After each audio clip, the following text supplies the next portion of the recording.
Karibu sana mtoto wa Mungu katika ukumbi huu siku hii ya leo. Tuombe. Tunakushukuru Mungu Baba, Mwana na Roho Mtakatifu kwa ajili ya wema wako na fadhili zako zisizokoma kwetu. Asante Baba yetu kwa sababu umetupa nafasi tena ya kulisoma na kulijadili neno lako. Roho Mtakatifu, tunakutambua, tuongoze kwa utukufu wa jina lako. Amen.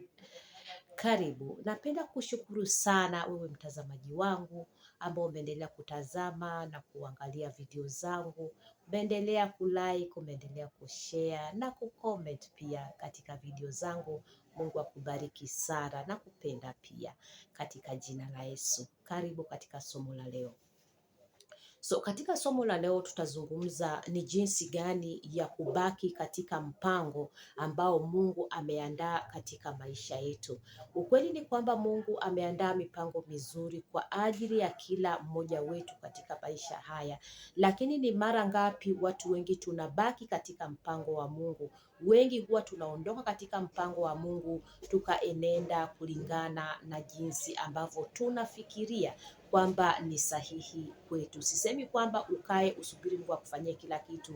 Lazima na wewe uweze kujitahidi kwa njia iwezekanavyo. Kwa mfano, lazima utafute elimu, lazima utafute maarifa, lakini haya yote yaweze kuongozwa na Mungu mwenyewe, ili katika mipango ambayo Mungu amekuwekea na wewe pia uweze kuwa unaenenda jinsi Mungu anavyotaka. Mungu anapotaka kukuweka katika mahali pa juu ama katika cheo, lazima uwe na elimu ya kutosha ya kukuwezesha kuketi katika kile cheo. Mungu anapotaka kukubariki na mali, lazima ahakikishe kwamba una uwezo, una akili yako ina uwezo wa kubeba ufahari huo, ina uwezo wa kubeba hizo mali na kuzitumia jinsi inavyostahili. Hawezi kupatia tu mali hivi hivi ili ukapate kuzitapanya, lakini atakupatia kama uko na nguvu na uwezo, uko na maarifa ya kuweza kuendelea kutunza mali hizo na kuziongeza. Kwa hivyo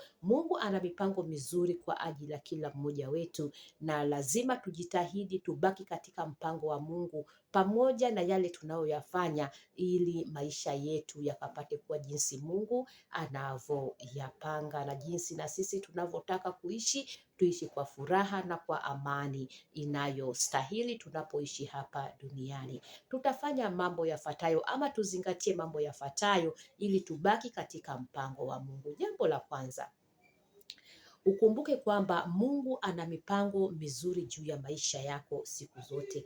Usione kwamba Mungu alikuweka tu duniani bahati mbaya. Ana mpango mzuri juu ya maisha yako. Na haya tunayaona kutoka Yeremia 29 mstari wa 11. Yeremia 29 mstari wa 11 anasema, ninajua mawazo ninayowawazia ninyi, ni mawazo mazuri na wala si mabaya, kuwapa tumaini siku zenu za mwisho. Kwa hivyo Mungu anatuwazia mawazo mazuri. Hebu tujue hilo, hata unapopitia katika changamoto, jua kwamba bado Mungu anakuwazia mawazo mazuri. Usiliondoe hilo katika akili zako na katika njia zako zote. Ukijua hilo, hakika hautamwacha Mungu, kwa sababu anakuwazia mawazo mazuri. Jambo la pili litakalo kusaidia kujua kwamba Mungu anakuwazia mawazo mazuri, haya tutayaona katika Methali mlango wa 3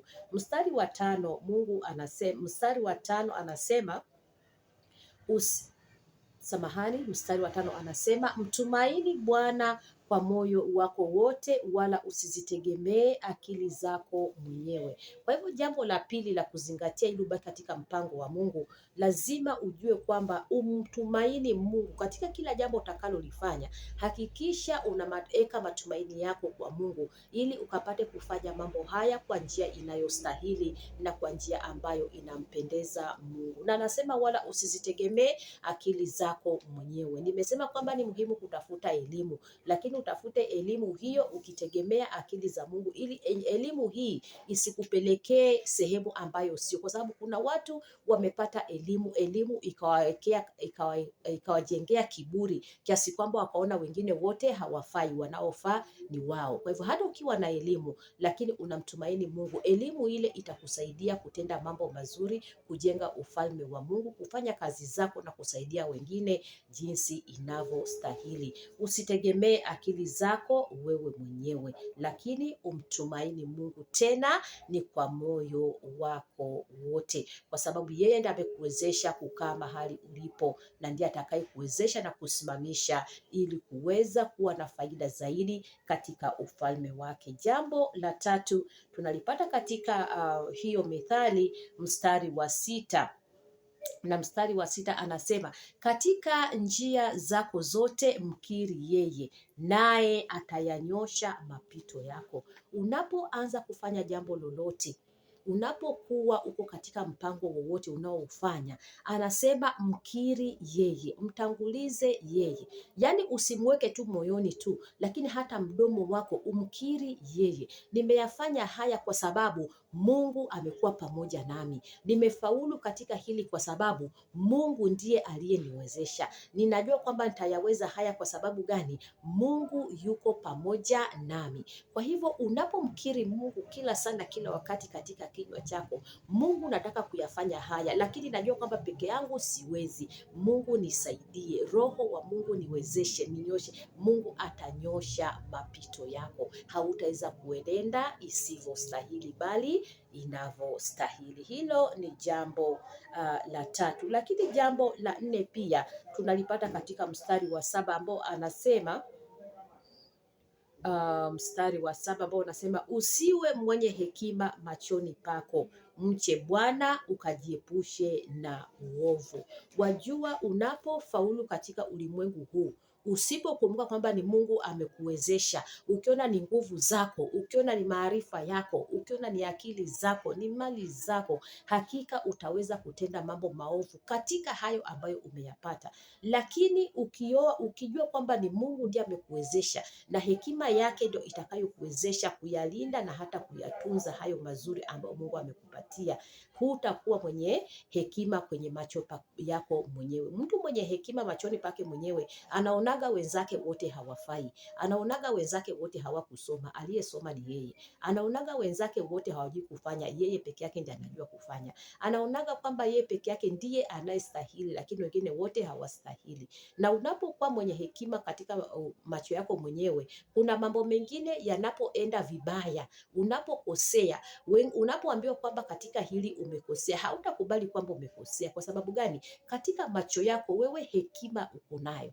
Kwa hivyo hata utakapoambiwa, hakuna mtu utamsikiliza, kwa sababu unajiamini wewe peke yako kwamba una hekima na watu wengine hawana hekima. Kwa hivyo unapoishi maisha kama hayo, hakika utaondoka katika mpango wa Mungu. Lakini ukijua kwamba hekima ulio nayo inatoka kwa Mungu, na Mungu ndiye anayekuwezesha, utabaki katika mpango wake na atanyosha mapito yako. Kila njia, kila hatua utakayoenda, Mungu atakuwa yuko pamoja na wewe, na wewe hautaweza kuondoka katika mpango wake. Jambo lingine ambalo litakusaidia kukaa katika mpango wa Mungu katika hali zote ni kwamba lazima ujue kwamba hakuna Mungu mwingine duniani isipokuwa yeye peke yake, na hili tutalipata katika Isaya 45. Isaya 45 mstari wa 5. Isaya 45 mstari wa 5, neno la Mungu linasema, mimi ni Bwana wala hapana mwingine zaidi ya mimi. Hapana Mungu. Mimi ni Bwana wala hapana mwingine zaidi yangu mimi. Hapana Mungu mwingine. Kwa hivyo ujue katika mipango yako yote kwamba Mungu ndiye hakuna Mungu mwingine wa kutegemewa wala utakayemtegemea katika mipango yako yote. Kwa hivyo unapofanya mambo yako lazima umtangulize Mungu, awe ndiye mwanzilishi na mkamilishaji wa mambo yako, wa mipango yako, wa imani yako. Kwa hivyo utaendelea kukaa katika mipango ya Mungu, ukijua kwamba yale yote unayoyafanya baadaye yana matokeo yake na Mungu mwenyewe atapata kuyahukumu. Jambo lingine, unapotaka kukaa katika mpango wa Mungu, kumbuka kumshukuru Bwana kwa kila jambo.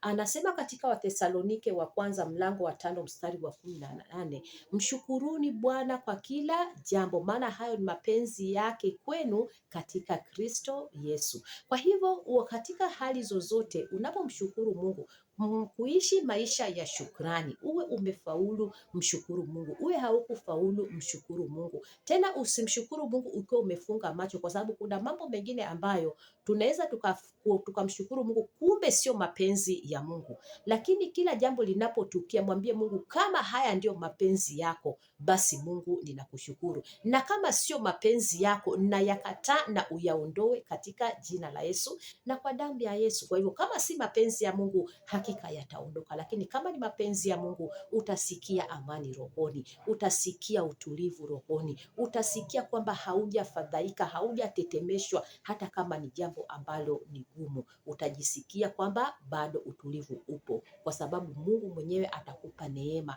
ya kuwa mtulivu. Lakini kama sio, basi jambo litakuwa la tofauti, na hata Roho atakusemesha kwamba haya sio mapenzi ya Mungu. Lakini kama ni mapenzi ya Mungu, utamshukuru Mungu na Mungu ataendelea kukutia nguvu. Lakini pia mwisho, ukitaka kukaa katika mpango wa Mungu siku zote katika maisha yako, lazima ujue kwamba nguvu unayofanya nayo jambo, ama nguvu unayofanya nayo mambo yako katika ulimwengu huu, aidha ya kibinafsi, aidha ya kihuduma, aidha katika talanta ulizo nazo, lazima ujue kwamba ni Mungu ndiye anayekutia nguvu. Ni Mungu amekupatia vitu hivyo vifanyie kazi, lakini pia ndiye anayekutia nguvu. Utafika mahali uzungumze kama Paulo alivyozungumza katika Wafilipi 4 mstari wa 13, anaposema, na yaweza mambo yote katika yeye anitiaye nguvu. Yawe ni mazuri, yawe ni makubwa, ziwe ni changamoto nikizipita, ni yeye alinitia nguvu.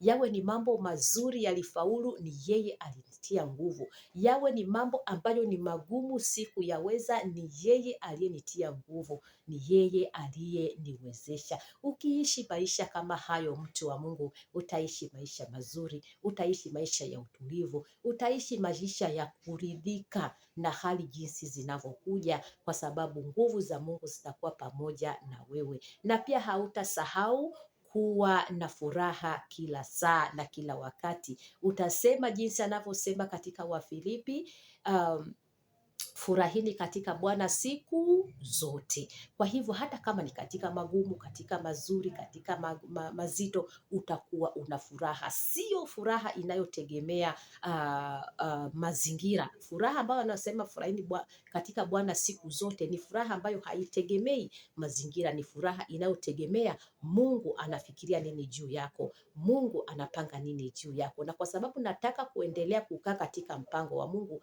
nitafurahi katika Mungu, maana yeye ndiye atakayenipatia furaha hiyo, ambayo haitategemea mazingira, ambayo haitategemea hali zangu, lakini itamtegemea yeye mwenyewe ambaye ni Mungu wangu. Kwa hivyo mtazamaji wangu na msikilizaji wangu, Mungu akusaidie ubaki katika mpango wake. Ukiondoka ama ukitembea nje ya haya mambo ambayo nimeyazungumza na mengine mengi ambayo yanaendana na masuala ya kimungu, utakuta kwamba utaondoka katika mpango wa kimungu, utaenenda jinsi unavyotaka wewe, na baadaye unaweza ukajikuta kwamba umepotea sana tena sana. Na kuombea Mungu usiweze kupotea, lakini uzidi kukaa katika mpango wa Mungu.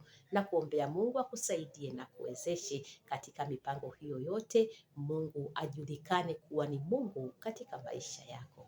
Mungu akubariki na kutende mema kila sana kila wakati. Usisahau kulike, kusubscribe na kushare na kupenda katika jina la Yesu.